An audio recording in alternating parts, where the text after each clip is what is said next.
The old family farm bell rang out 39 times for the 39th president. Jimmy Carter was driven past his boyhood home in Georgia for the final time. Present arms. The former peanut farmer was born here in the tiny town of Plains a century ago.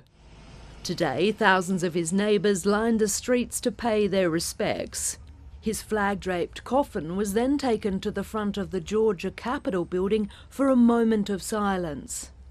As the state's governor here in the 1970s, he declared the time for racial discrimination over. No poor, rural, weak, or black person should ever have to bear the additional burden of being deprived of the opportunity. The funeral procession travelled to the Carter Presidential Center for a private service. Among those paying respects was Jackie Cunningham.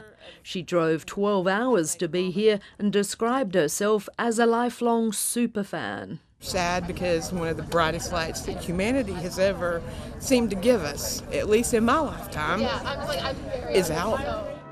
Jimmy Carter's children and grandchildren are taking part in the 6-day-long goodbye, a procession designed to reflect Carter's deep rural roots and his remarkable rise to the world stage.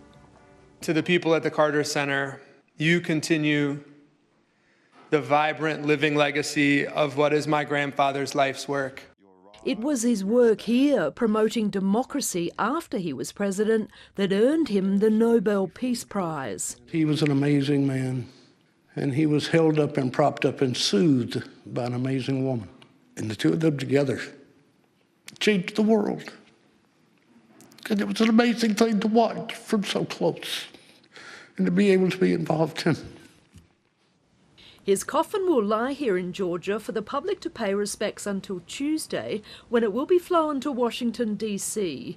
A service will be held there on Thursday with President Joe Biden delivering the eulogy. Andrea Johnson, ABC News.